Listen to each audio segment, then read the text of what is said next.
everybody, Tony D with a hot take, and you're just not going to believe this one. I mean, seriously, you're not going to believe this. I don't believe it. Quite frankly, I don't believe it.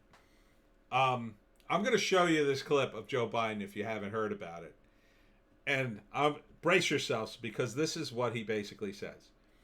He says, "If you don't vote for me, you ain't black." Like, if you have to make up your mind about voting for me, you ain't black. He says that to a black man, Charlemagne the God, who I think is the host of a radio show or something, doing a YouTube interview. And he says it. And I'm just like, is he out of his mind?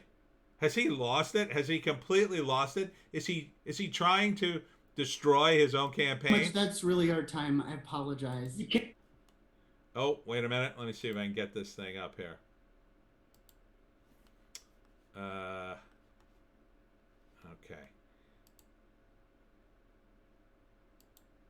All right. So here we go. We're going to play it. I know you're saying you're crazy. I'm not crazy. Media. I can't do that to white media and black media because my wife has to go on at 6 o'clock. Okay. Oh, I'm in trouble. Listen, you got to come see us when you come to New York, VP That Biden. was fake. I will. It's a long way until November. We got more questions. You got more questions, but I tell you, if you have a problem figuring out whether you're for me or Trump, then you ain't black. It don't have nothing to do with Trump. It has to. He tells a black man he ain't black, basically, or any black man that would think about not voting for him, and he says you ain't black. Why does he say you ain't black? Why doesn't he say you're not really black? Or why doesn't he say you're not black? Why does he say ain't? I think that's the racism of low expectations. And I don't think Biden's like some hood-wearing maniac, but he's a little racist. Sounds a little racist to me. And really, this is the guy you're going to vote for? Seriously? You're going to put this guy up? And every single metric they try to show that Biden's better than Trump, he fails. Well, Biden's less corrupt. Oh, there's Burisma. Well, Biden doesn't have problems with women. Oh, there's Tara Reid. Well, Biden's not racist. Well, look, again, I don't think Biden's like crazy racist guy, but I think he's capable of saying stupid things like Trump way more. And because Biden's frail, he's old, he doesn't, and look at him, he's smiling. He didn't even realize what he said. It's just gone right past him. Because he's one of those people, I think, one of those politicians, he says stuff, he's not really listening. I've done it too. Sometimes on these rants, the rants get away from me, and then I have to start over because I kind of lose my place in my head, if that makes any sense. And then I realize, like, oh, I've said something dumb. I have to start this take over. But I'm not running for president, okay? If I was, I'd be doing a lot more careful thinking about what I was saying. Because when you run for president, that's what you do. When you run for any political office, you should be very alert and check yourself in what you say. You know, Barack Obama had a good technique. He was a great speaker. Say whatever you want about him. The man knew how to speak. And yeah, he'd but he'd also wait. He'd give that pregnant pause, and that gave him a little time to think more. Joe Biden doesn't think, in my view. He's just like, look at him. He can't wait to give an impassioned plea about something. He's got all these thoughts in his head, and it's like he's got to get them all out before he forgets them all, and then he's done. But I'll give him some credit in this interview. From what I saw of it, he did kick up his game. He did look rested enough that he could get through this. But imagine if he was doing a regular election. At this point in the game, I think he'd be ready to just keel over. If he hadn't gotten maybe sick with pneumonia like Hillary did or whatever she got, right? I mean, This frail guy, you're gonna elect him to rebuild the country after Trump made us millions and millions of dollars. After Trump, calling out Trump on the beer virus is probably the most brutally stupid tactic I've ever seen, because Trump demanded we stop the flights to China, and the first knee-jerk reaction was, "Oh, you can't do that. You're racist." That was the reaction. The moment he started talking about the Wuhan virus or the Chinese virus, boom, they were all on him. And all the media shills got their articles out real quick. Oh, this is no big deal. Now 180, because politically their side has to take the opposite all the time. Not true, incidentally. You could co-opt the issue at hand. You could co-opt the issue and say, well, I think the president did a decent job, but there's always room for improvement, and here's how.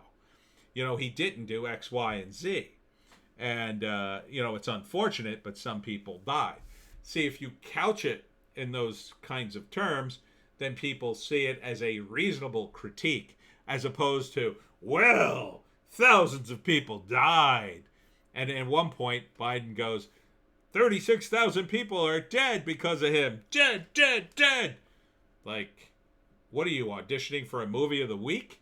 You're supposed to be the president of the United States. You're not supposed to have a hysterical meltdown in the middle of an interview.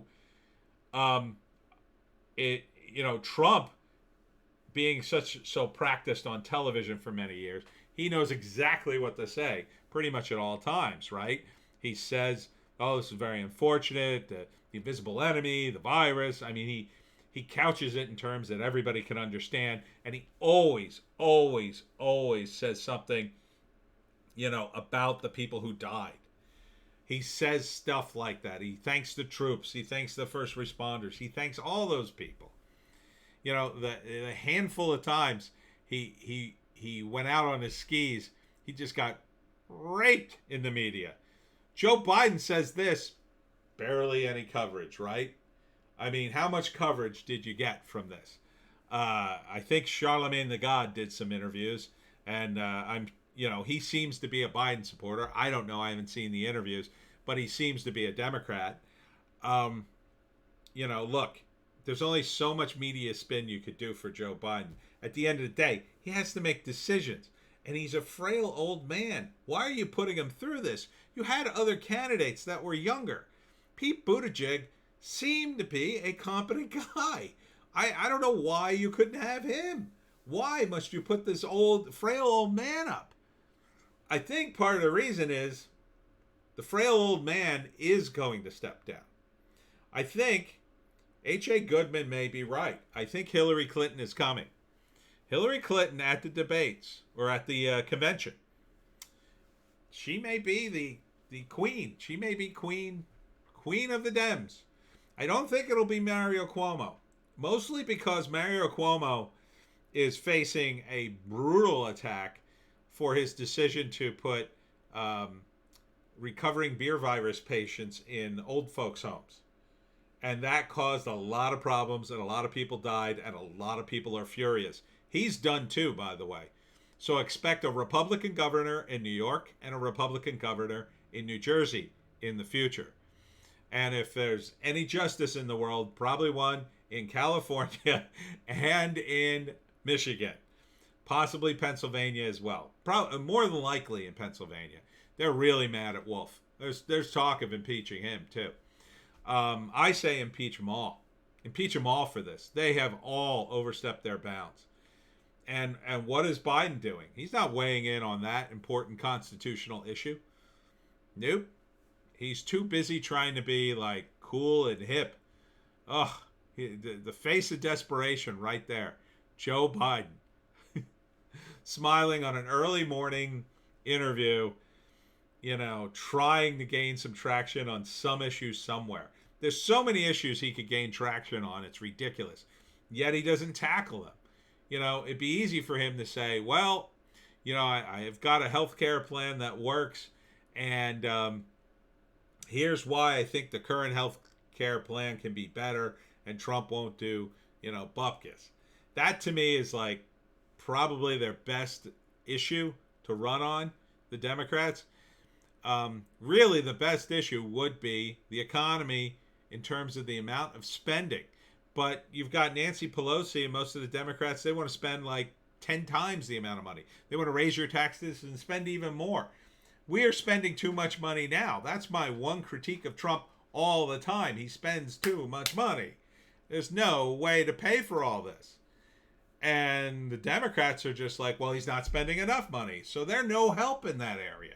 They don't understand economics. They think they can just keep printing it. And you can, as long as you're not alive when the printing press finally keels over and dies. So what is Joe Biden going to do for this? I don't know. I mean, the guy can't even get through an interview without stubbing his toe or putting his foot in his mouth or whatever. I mean, Jesus.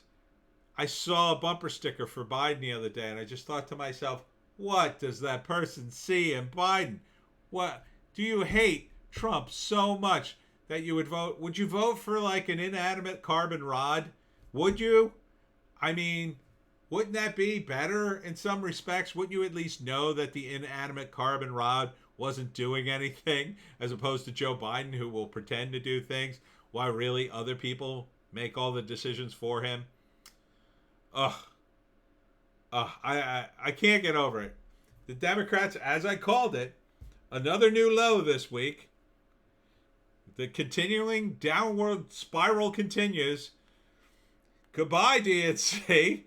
I guess it was nice knowing you.